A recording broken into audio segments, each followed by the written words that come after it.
Doctor Sudhanshu Trivedi, doctor के Lakshman, Shri Rakesh Sinha. Doctor Sudhanshu Trivedi. Doctor Sudhanshu Trivedi. माननीय सभापति महोदय, आज जब हम लोग इस कालखंड में खड़े हुए हैं तो मुझे लगता है कि जब मैं किशोरावस्था में था और श्री राम जन्मभूमि का आंदोलन प्रारंभ हुआ था, उस महान यज्ञ में जिसमें करोड़ों लोगों ने कई पीढ़ियों तक अपनी आहुति दी, उसकी पूर्णाहुति देखते हुए देखना अपने आप में एक बहुत सुखद अनुभव होता है। और यह काल इसलिए भी अधिक महत्वपूर्ण है कि यह भारत के अमृत काल का ही कालखंड नहीं है, बल्कि श्री राम मंदिर के माध्यम से शताब्दियों से सोई हुई भारत की चेतना के पुनः उठकर अग्रसर होने और विश्व को नया संदेश देने का एक संधिकाल भी है। और इसलिए मैं ये कह सकता हूं कि मेरे मन में एक भाव आया कि यह ऐसा काल था जिसमें बहुत कुछ असंभव लगने वाली चीज भी साकार रूप धारण हुई है। तो मेरे मन में यह भाव आया कि मानो अक्षर सभी पलट गए भारत के भाल के, साकार हुआ स्वप्न हर बला को टाल के, नए क्षितिज उभर रहे हैं अमृत काल के और दिव्य दर्शन हो रहे हैं श्री राम लाल के। मान्यवर, भगवान राम उस भारत की स्व की अनुभूति है जो भारत के स्वतंत्रता के बाद निश्चित रूप से प्रकट होनी चाहिए थी, जो अनादिकाल से भारत में उत्तर से दक्षिण तक, उत्तर में यदि गुरु गोविंद सिंह जी ने गुरुमुखी में रामावतार लिखा तो दक्षिण में तमिल में कंबन ऋषि ने वही रामावतारम नाम से ही लिखा, तो बंगला में कृतिवास ने यदि लिखा, तो हिंदी में तुलसीदास ने लिखा, तो उत्तर दक्षिण पूरब पश्चिम से सब तरफ भारत के प्राण को अनुप्राणित करने वाला यह तत्व था। इसीलिए महात्मा गांधी ने भी जिस समय स्वतंत्रता आंदोलन की शुरुआत की तो अपना राजनीतिक दर्शन रखा था राम राज्य, और प्रतिदिन का भजन रखा था रघुपति राघव राजा राम, अंतिम शब्द रखा था हे राम। परंतु हे राम, मैं ये कहना चाहूंगा, उन राम को भी प्राण प्रतिष्ठित करने में इतना संघर्ष करना पड़ा जो भारत के समाज से लेके आध्यात्म और मन तक विद्यमान थे, जिसे हम लोग उस आंदोलन के समय कहते थे कि ये तन प्रभु राम का, मन प्रभु राम का, तो हर क्षण बोलिए जय श्री राम की, आस प्रभु राम की, श्वास प्रभु राम की, तो प्रति क्षण बोलिए जय श्री राम की। मगर आगे समस्या ये थी, तो हम कहते थे शासन चलाए चाहे सीने पर गोलियां, परवाह नहीं कीजिए शरीर और प्राण की, आए आपदाएं विपदाएं भले कितनी, बनाएंगे हम मंदिर सौगंध श्री राम की। और आपदाओं विपदाओं को पार करते हुए वह सौगंध आज पूर्ण हुई। इसके लिए अनेकानेक लोगों ने बलिदान दिया, देवी दीन पांडे जी से लेके सरदार फकीर सिंह से लेके हजारों संतों से लेके कार सेवकों तक और कोठारी बंधुओं तक। परंतु मैं एक बात कहना चाहूंगा, मैं इस विषय पे कोट करना चाहता हूं। 2003 के नोबेल पुरस्कार विजेता वीएस नायपॉल ने एक किताब लिखी थी भारत के बारे में, इंडिया ए वुंडेड सिविलाइजेशन। उन्होंने कहा भारत एक विचित्र देश है जहां पर कि अपनी संस्कृति को आघात करने वाले विषय को पढ़ाया जाता है और आघात करने का प्रयास किया जाता है, इसीलिए उन्होंने वुंडेड सिविलाइजेशन वर्ड कहा। मैं इसलिए कह रहा हूं कि जो इतिहास में प्रत्यक्ष प्रमाण थे उनको भी झुटलाने का प्रयास हुआ। श्री राम जन्मभूमि केस के सिर्फ 2 उदाहरण बताना चाहता हूं। जब मुकदमा चला तो ये पूछा गया कि भाई पिछले उदाहरण दीजिए कोई शताब्दियों के, तो विपरीत पक्ष के पास कोई उदाहरण नहीं थे। हमने फॉरेन ट्रेवलर्स के उदाहरण कोट किए। विलियम फिंच नाम का ब्रिटिश ट्रेवलर आया 1610-20 के आसपास, उसने कहीं पर मस्जिद का उल्लेख नहीं किया, सिर्फ मंदिर का उल्लेख किया।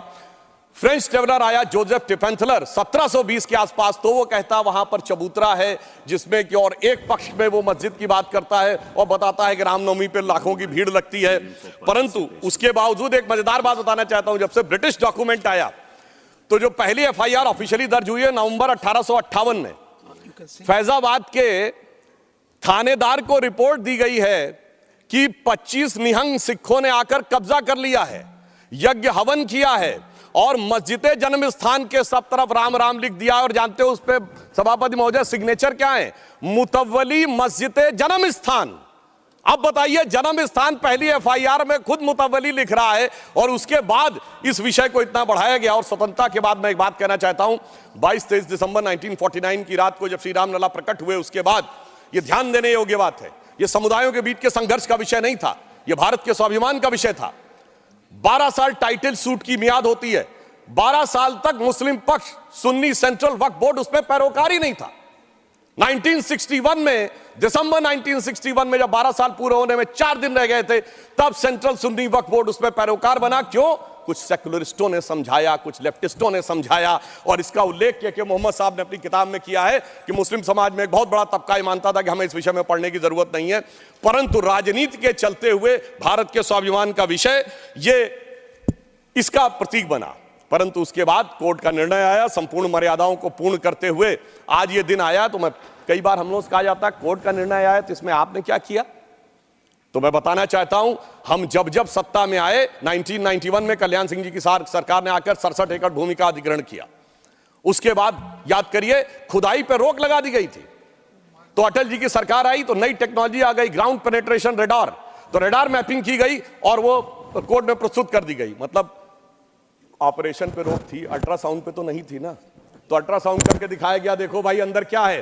फिर कोर्ट ने परमिशन दी और उसी खुदाई की हुई 2003 में, और उसके अंदर जो साक्ष्य निकले उसी से 30 सितंबर 2010 का Lucknow bench of Allahabad high court का जजमेंट आया जिसने गर्भगृह श्री रामलला विराजमान को दिया। अब जब मोदी जी की सरकार आई तो क्या अंतर था, विषय सुप्रीम कोर्ट में आ चुका था। सबसे बड़ी समस्या यह थी कि सुप्रीम कोर्ट में सारी की सारी प्रोसीडिंग सिर्फ इंग्लिश में होती है, और वहां सारे डॉक्यूमेंट्स जो हजारों हजार पेज के थे उनको इंग्लिश में ट्रांसलेट करना था विद ऑथेंटिक डॉक्यूमेंट्स, जिसमें अरबी फारसी के भी थे, संस्कृत के भी थे, सबके थे।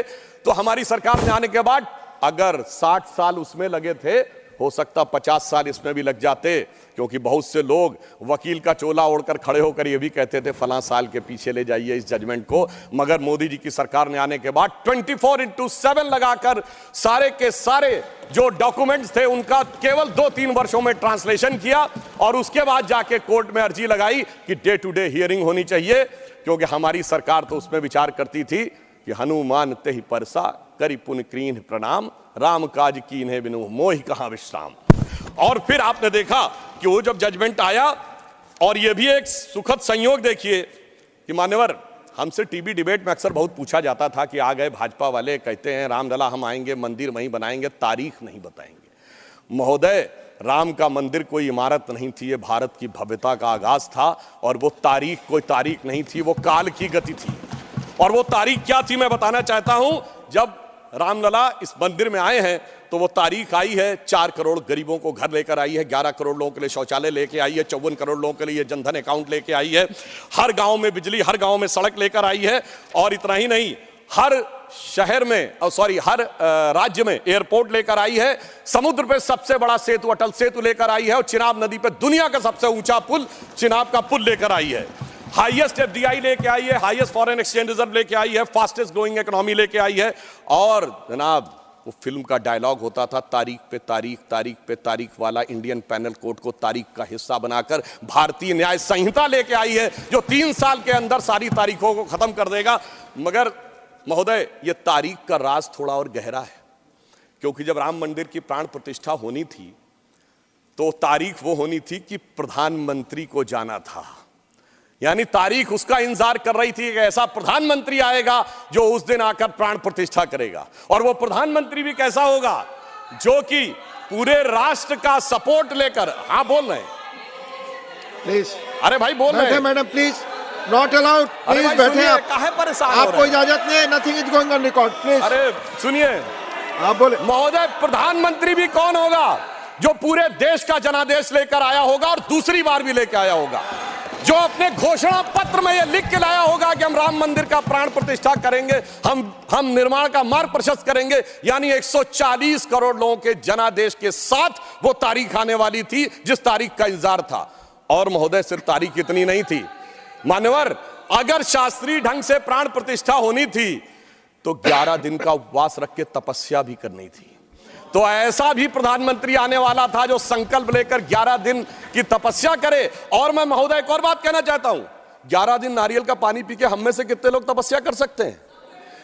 महोदय वो जो हर नवरात्र ऐसे रहता हो उसी के तपस्या का वो अभ्यास होगा। और मैं बताना चाहता हूं स्वामी गोविंद गिरी जी जो कोषाध्यक्ष हैं न्यास के, उन्होंने जब उपवास तोड़वाया तो उन्होंने कहा मैं तार्किक व्यक्ति हूं, मेरे मन में संदेह था।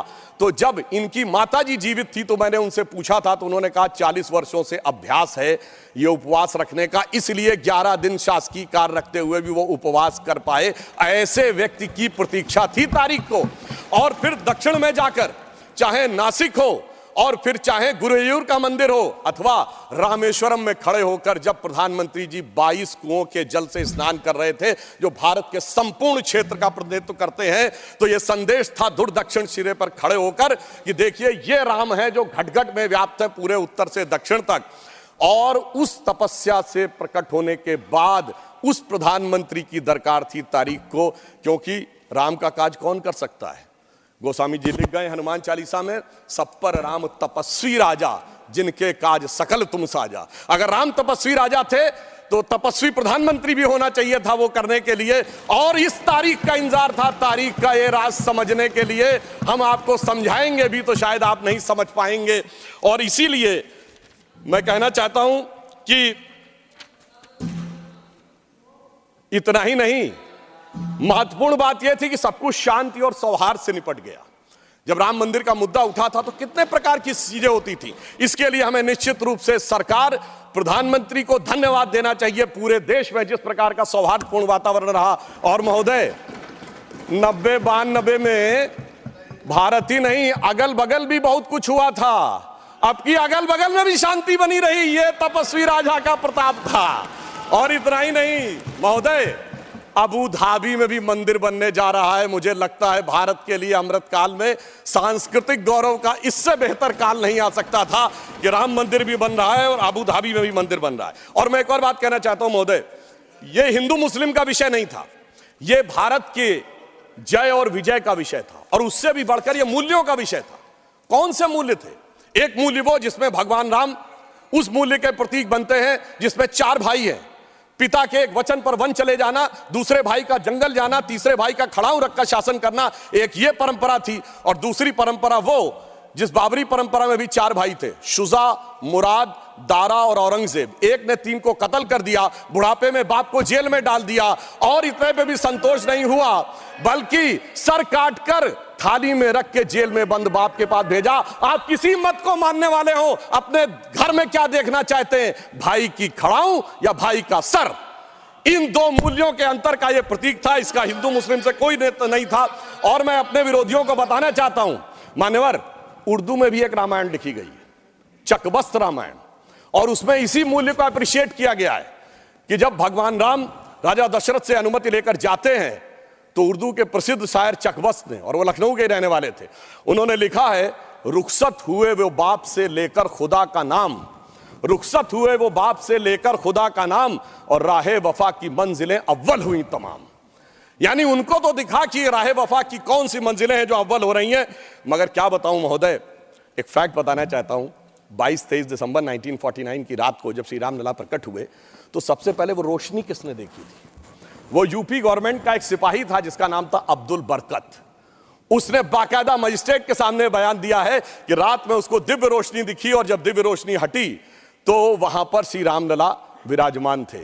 अब्दुल बरकत को रोशनी 1949 में दिख गई, मगर कुछ सियासत वालों को रोशनी 2024 में नहीं दिख रही है।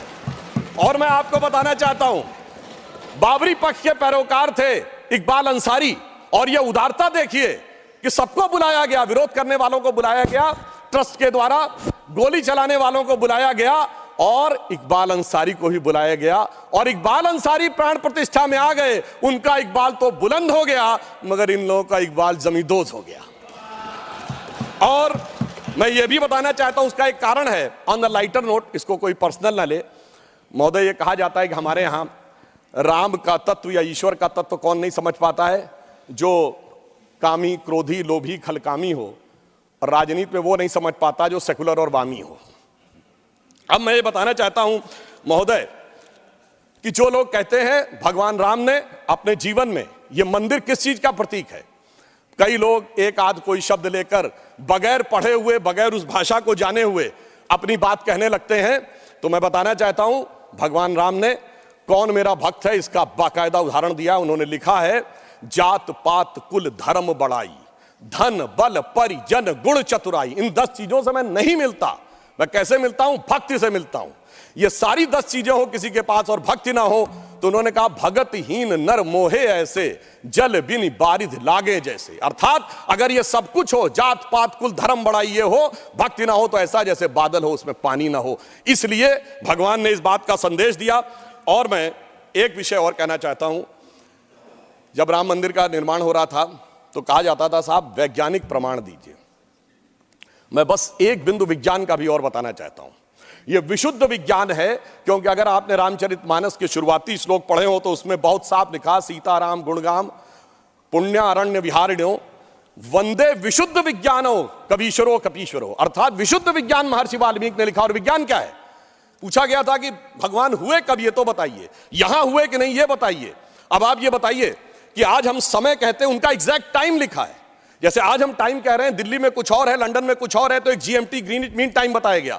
पर अगर आपसे पूछा जाए टाइम का एब्सोल्यूट मेजरिंग पैरामीटर क्या है, which is equally applicable on earth, moon, solar system and any point in the space, it is only the relative positions of planet।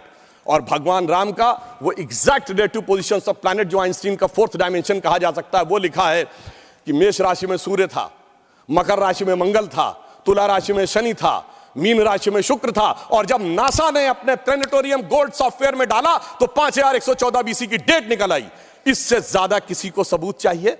विज्ञान का वो सबूत मिला। और इतना ही नहीं, मैं बताना चाहता हूं, जिन लोगों ने अगर पढ़ी हो तो भगवान राम के जन्म के समय लिखा है कि चैत्र मास के समय शरद ऋतु थी। अंगद बताते हैं कि अश्विनी मास यानी आज के अक्टूबर के समय वसंत ऋतु थी। और इतना ही नहीं, कहा गया जब किष्किंधा से भगवान निकलते हैं तो धूमकेतु टकराया था मूल नक्षत्र से। और जब एस्ट्रोनॉमर्स ने इसकी गणना की तो वो ठीक डबल हो जाता है, 14,000 साल पीछे आता है। इसका मतलब प्रमाण देखने हैं तो प्रमाण जमीन के नीचे से भी निकले, शाही फरमानों से भी निकले और आसमान से भी निकले। समस्त मर्यादाओं को पूर्ण करते हुए हमारे ये इस विषय के ऊपर आए। और मैं एक बात और कह दूं, कभी कहा जाता था महर्षि वाल्मीकि ने तो रामायण भगवान राम के पैदा होने से पहले लिख दी थी, और कहा जाता है भविष्य में जाके लिख दी। कहा जाता है गप है, बकवास है, कैसे हो सकता है। महाभारत कहा जाता है वेद व्यास ने भूतकाल में जाके लिखी, वैशंपायन के समय। अरे ऐसा कैसे हो सकता है?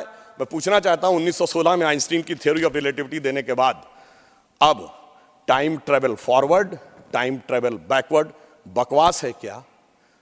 अगर किसी ने साइंस नहीं पढ़ी है तो उसे समझना चाहिए। मगर मैं ये नहीं कहना चाहता हूं इसको कह के, मैं कहना चाहता हूं हमारे ऋषि त्रिकालदर्शी थे और ये टाइम ट्रेवल तो बहुत छोटी बात थी जो अब धीरे धीरे लोगों को समझ में आ रही है। और मैं एक विषय और कहना चाहता हूं, हम सब ने भगवान राम के मंदिर तो देखा, वहां पर दूसरा सबसे बड़ा मंदिर कौन सा? हनुमानगढ़ी का। आपने हनुमान जी के सैकड़ों हजारों मंदिर देखे होंगे इस देश में, लवकुश का मंदिर देखा है कभी? नहीं। हमारे यहां पुत्र का महत्व नहीं है, शिष्य का महत्व है, भक्त का महत्व है। हमारे यहां बायोलॉजिकल सक्सेशन का महत्व नहीं है, स्पिरिचुअल सक्सेशन का महत्व है।